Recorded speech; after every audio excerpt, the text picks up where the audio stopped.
What's up, my fellow lionesses and lions? Welcome to the Project Lioness podcast, where we are here to disrupt the mainstream narrative when it comes to health, holism, and human consciousness. We are here to share bold truths about health and life from a female perspective. This episode is brought to you by our team, Inspire Co., where we stand for your health being inspired by choice rather than being inhibited by chance. Thank you for being here and joining in on these raw, real, and powerful conversations. We hope our show brings you inspiration and empowerment to overcome challenges, reclaim your life, and ultimately pursue your mission with power, purpose, and play. Now, let's get into the episode.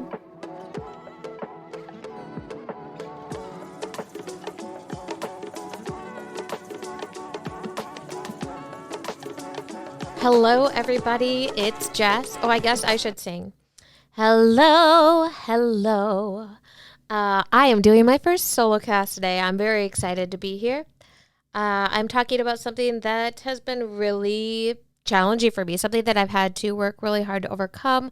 Honestly, it's not something that I'm over yet, but I recognize the presence of it in my life, which makes it easier to kind of see around it, to remind myself that, one, I'm human and these thoughts are normal and protective, but also I don't need to feed into this idea anymore, and I have strategies in place to work around it. So before I get into what I'm telling you about, let me tell you a little bit about me.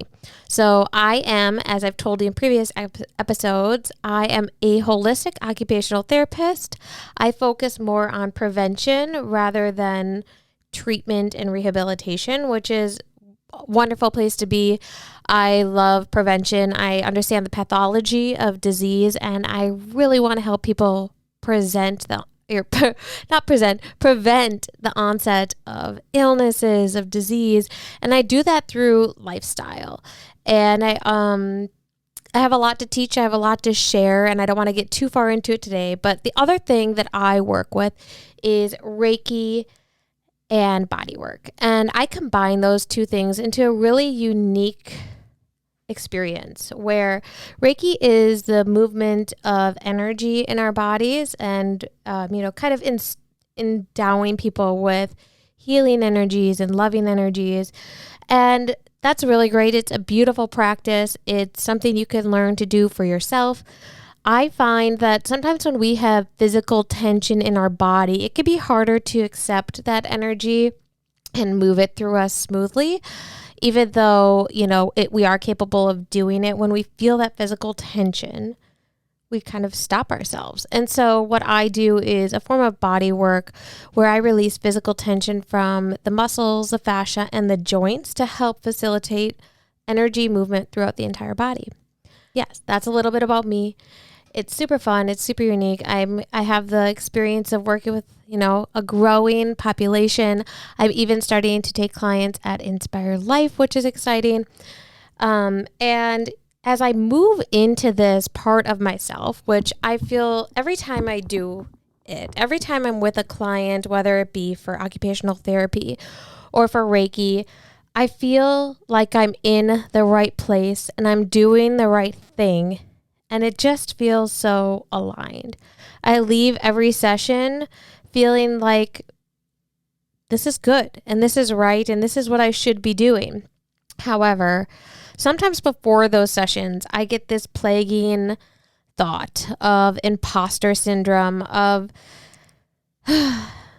just not knowing if what I'm doing is even helping or is even real. Like, of course it's real. This is what I believe in. It's changed my life. It's changed the life of clients. And I watch other people use similar tactics and help so many people. Of course it's real. However, I get this plaguing thought, this idea that what if it doesn't work?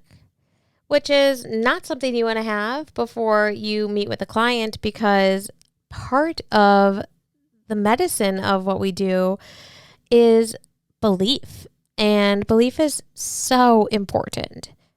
It changes the trajectory of your life. It changes the trajectory of a healing session. And So I have to work really hard to overcome those fears. And a lot of practices I've talked about in other sessions is, meditating and journaling and movement in my body. And then, just sensing into who I am and remembering that my intuition is very strong and always has been, and it's real. And it gives me the confidence to walk into these sessions and help facilitate change.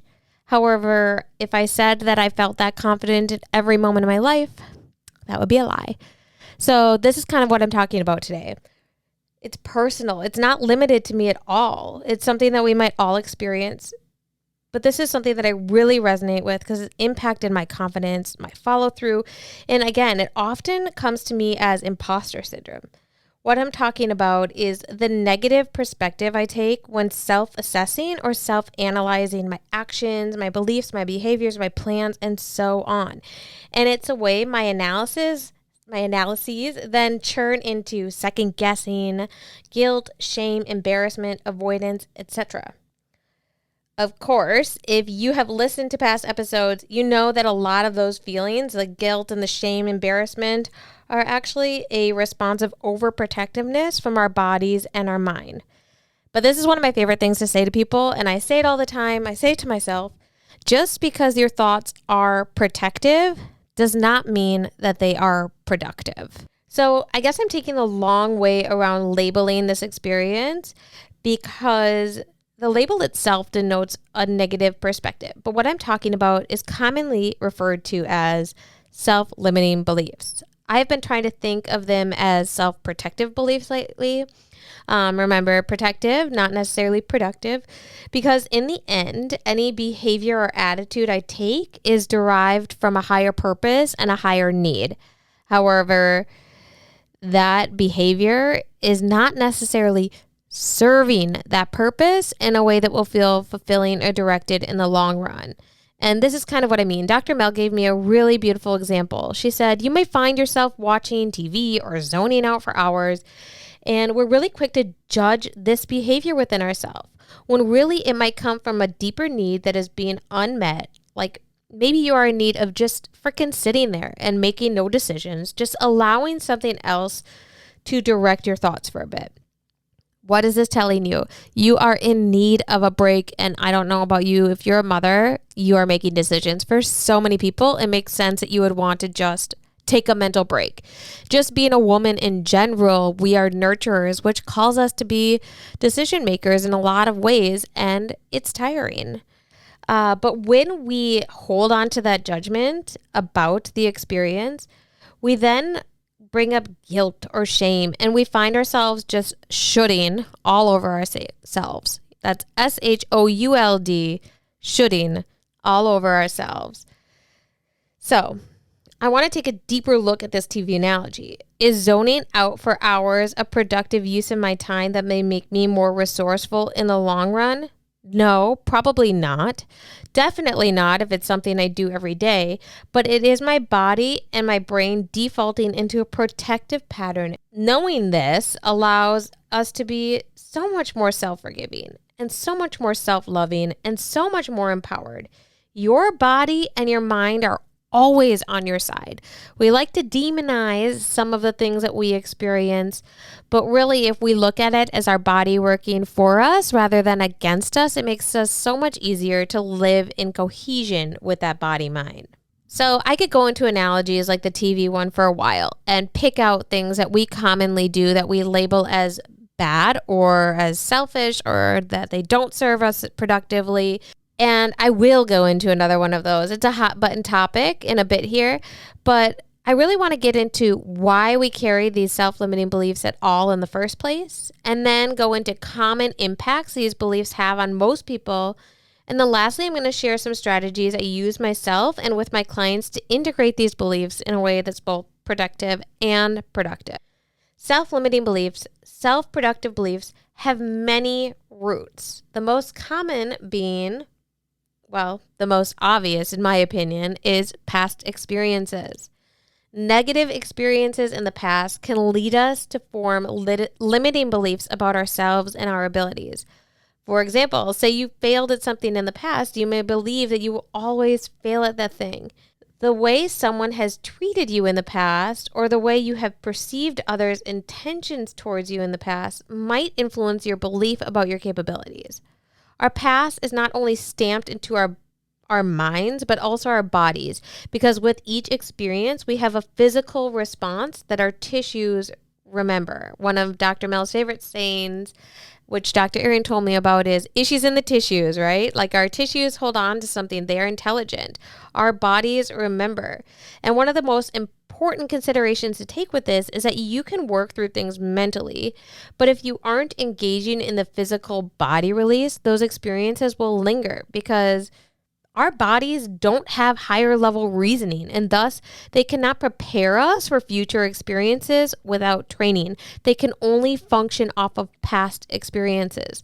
This is why we talk so much about somatics in Project Lioness. We talk about healing from the past and how it's a mind and body approach. So for me, the past is where I find the most challenging self-limiting beliefs come. Though I would say the majority of my beliefs come from a fear of failure, rejection, or the unknown, which holds us back and can cause us to form self-limiting beliefs about our potential. And we have said it on here before, but fear is a primitive instinct. It has kept us alive since the beginning of time, and we have needed it to survive.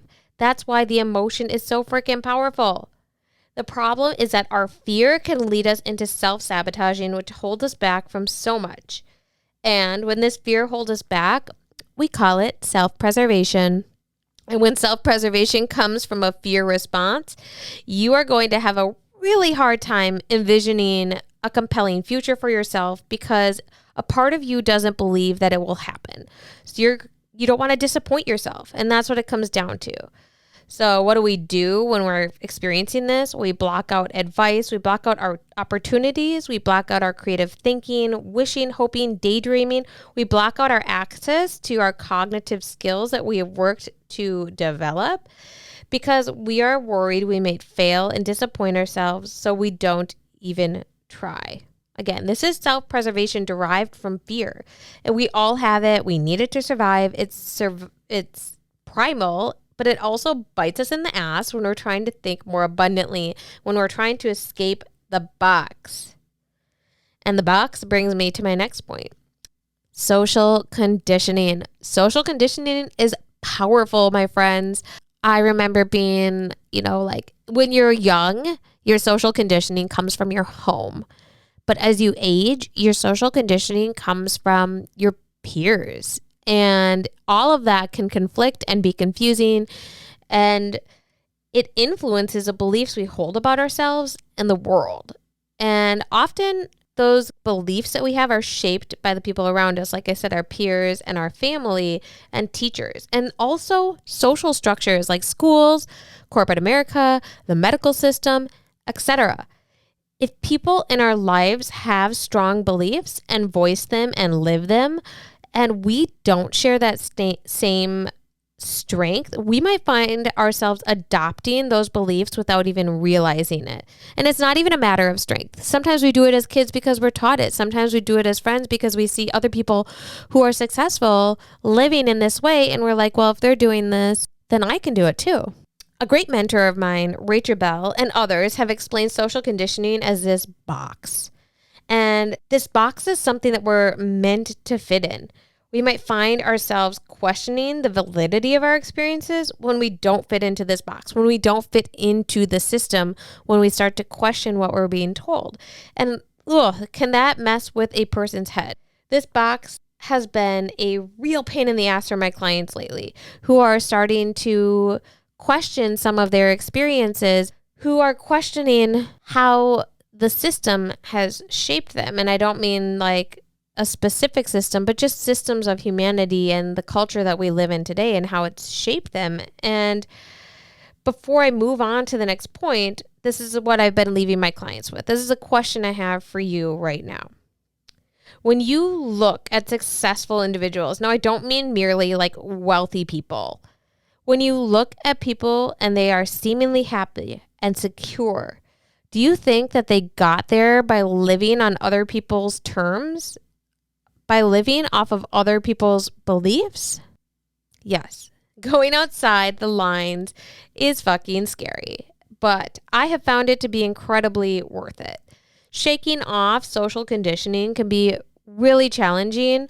It's something I've had to work really hard at. And even so, I fall back into old patterns because that social conditioning can also feel like security and safety. Remember, social conditioning can lead us to feeling accepted by the tribe.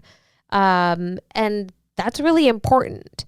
So if you are questioning your social conditioning, start to find people who are open-minded.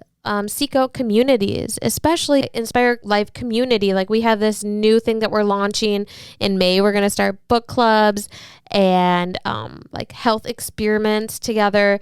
So seek out community, seek out people who you can speak open-minded with, and start to form your own social condition. And then while you're doing this, try not to compare yourself to others, which leads me to the last thing I'm going to talk about that leads to self-limiting beliefs. There are so many more, but this is my favorite quote. Comparison is the thief of joy. I used to compare myself to everybody and everything and where people were in their progress, how people were doing with friends, how parents were doing with their children. But it really was the thief of joy. If you've done a Reiki session with me, you know that one of my favorite vibrations to work with is joy. It is so powerful and so healing and so affirming, and we're all capable and deserving of feeling joy. In fact, it's a core human experience. We lose that when we compare ourselves to others. And when we see somebody who we perceive as more successful than us, we may believe that we'll never be able to achieve or have what they have. And the truth is, we aren't meant to have what other people have. That's theirs. Let them have it. You're an individual. You need different things. We could seek to emulate the goodness that they have, but we should be striving to make it our own life. Because comparison causes us to cast doubts on our progress, on our timeline, and on our journey as a whole. Our past, fears, social conditioning, and comparison all lead us into self-assessments that truly do not serve us. And sometimes we don't even realize that we have taken these on and created a limiting perspective around it.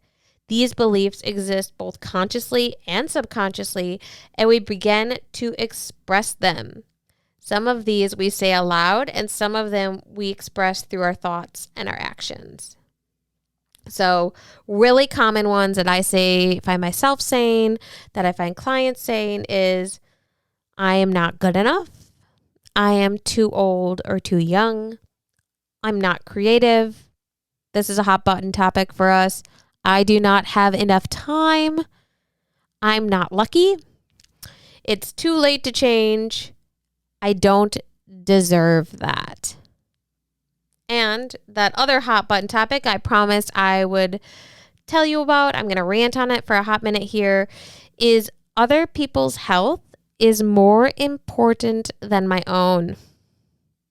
Women, the biggest self-limiting belief I see you playing into that could be hard to accept, and even more so if you have kiddos. Now, this is just my own opinion. I don't have facts necessarily to back it up. I'm sure I could find some, but I'm just going off of my intuition, what I see when it comes from working with clients, from talking with women, and from listening to the stories of women. Our biggest self-limiting belief is that the health of others comes before our own. This might not be something that you outwardly verbalize, but it is reflected in your actions, your plan, and your perspectives, and in your health. Why, out of all the beliefs, is this the biggest issue I see? Because health is fucking everything. Your health is your wealth. Your health is your quality of life. Your health is your energy source. And if you aren't nurturing that, then you will not feel fulfilled. It's a cold, hard truth. If you are prioritizing your family's, friends, spouse's health above your own, you will not feel fulfilled. And you know what else? No one else is going to be getting the best of you either. Don't short people out on you. they deserve to see how amazing you are. And you deserve to live into that amazingness. And so when I tell women this, when I tell moms this, they are shocked. And their initial reaction is, what? No, I can never, like, my kids are so important. I have to do this. And they are. Your kids are important. Your spouse is important. Your family, your environment, they are important. But my friends, I have this question. Do you want your kids to achieve their dreams? Do you want your kids to recognize their potential? Do you want others to prioritize their health and well-being?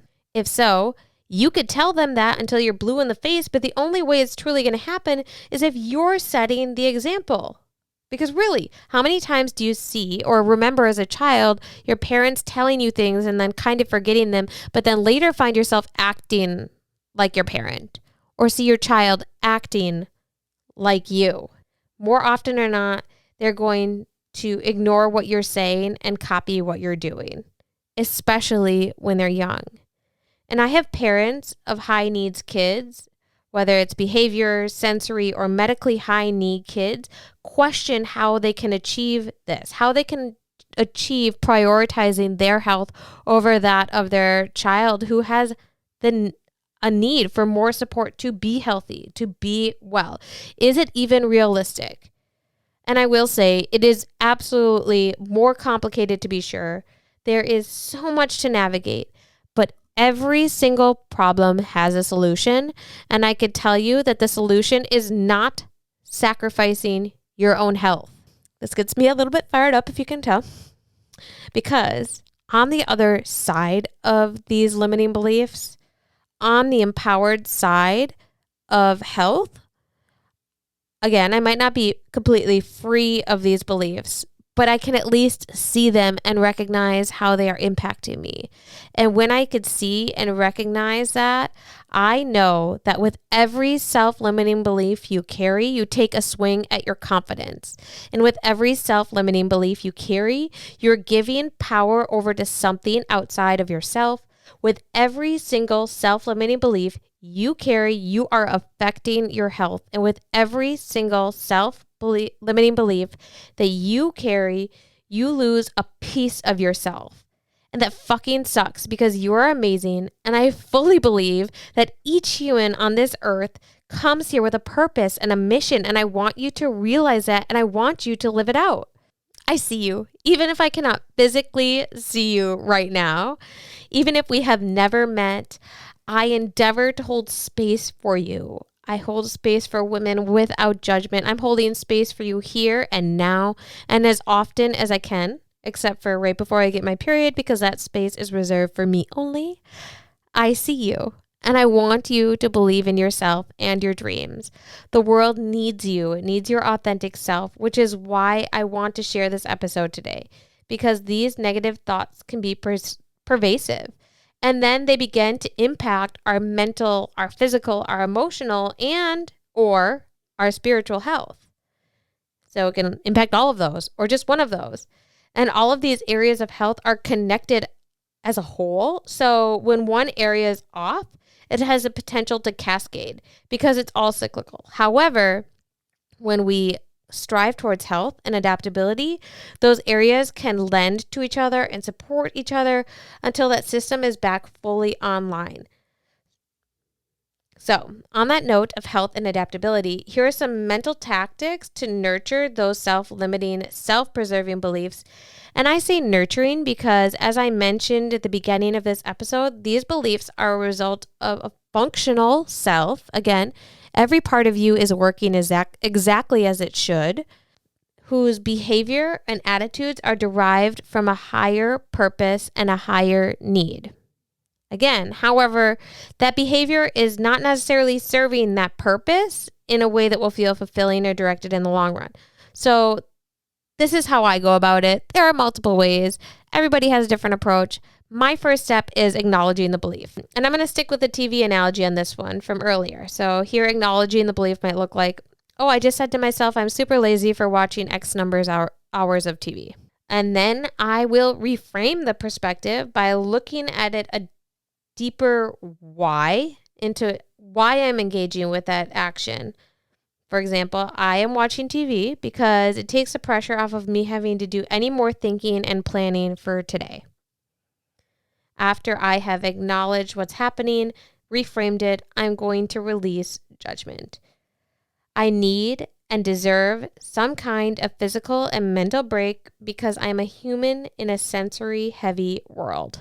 So after I release judgment, I'm going to examine the benefits of this level of relaxation and ask myself a question like, is there another way I can access this level of restoration? And that way I can, in the future, probably not in the moment, find another way to fulfill my needs. And I've made the decision ahead of time so that when I get to that level of exhaustion, I don't have to make another decision. So for me, if I'm tired, a choice might be meditation, walking on a familiar path. So again, I don't have to make a choice. And even taking a nap might be more fulfilling than watching hours of TV. And then I make a plan. So again, I have acknowledged the belief, I've reframed it, I've released judgment, I've examined the benefits and asked myself a question about how I could benefit from a different behavior that serves the same purpose, and then I'm going to make a plan. Now, making a plan is multifaceted. We've talked about goals and plans in a previous episode, and we might get into it again further at another time. But having a plan with goals will decrease your decision fatigue. It will promote stability and even decrease anxious feelings because your body knows what is coming next. Your plan should have goals, accountability, and action plans that could be as simple as when I get to X amount of TV time, I'm going to turn the TV off. Making a plan also includes being able to recognize the signs and expressions leading into the belief that limits us, which means we might have to have a level of familiarity with our body because let me tell you, the fuel for self-limiting beliefs is a nervous system dysregulation, aka communication issues between the body and the mind. So beyond the mental, we could begin to interrupt these limiting patterns with our physical body, and which for me is just much more tangible. It's a lot easier. So you can do all of these things like acknowledge, reframe, release, examine, and make a plan, and recognize that your body is a tool that you can use too. One thing I always ask myself when it comes to, recognizing this self-limiting belief is, where am I feeling this in my body? Where is the tension or the discomfort, and what is that sensation like? And then I might get into, how does that area and sensation want to be nurtured? Some big ones for nurturing are deep pressure, deep measured breathing. So using a breathing scale like the 4-4-4 or the, I can't even think of them off the top of my head, but some kind of measured scale so that you don't have to just breathe in and out when you want. You're breathing in and out on a count. And if you're also following with a count, then you're focused on the numbers rather than racing thoughts, which can be really beneficial. Another one I really like is deep stretching, shaking, like vibrating your whole body, like I talked about on a different episode where I was like gyrating in the chair. And then child's pose. I love child's pose. It's a sense of security and safety, and it's so comforting. So, again, where is the sensation in your body? Is it tension or is it discomfort? And what does that sensation really feel like? And how do you need to nurture it? And then you could start to realize the bodily sensations, and you could start to do things to regulate yourself when the sensations begin and before you get overwhelmed. So again, once you recognize these sensations in your body, it might start to change the behavior action you take in the future. If you have a plan, that makes it a lot easier, and just being forgiving and releasing judgment. So before I let you go, I just want to touch really quickly on what I do with my clients and myself when I experience resistance in any aspect of life. And when I say resistance, I mean that before I recognize I'm having a self-limiting belief, I first feel that things are difficult, and I don't necessarily even realize that my own nervous system, my own self-preservation is what's creating this dissonance here. So one thing I really like doing is journaling. Journaling is a really great way to let unfiltered thoughts, self-expression help you identify what your belief is, especially if that belief is impacting your confidence, your productivity, your self-connection, etc. I know that people are like journaling, blah, blah, blah. Or like, what if somebody found my journal? And I'm like, burn it. Like write it down and then burn it. Just practice your authentic voice. Say exactly what you want to say. That is a really great way to get over social conditioning, is to just listen to your own voice. It's so important. And what you have to say matters. It not only matters to you, but to other people too. And then once you journal and kind of get that belief out, you can start to identify, where did this belief come from? It's really important to know. Is it from the past? Is it social conditioning? Is it fear? Is it comparison? There are other things too, but I can't think of them on the top of my mind. Where did it come from?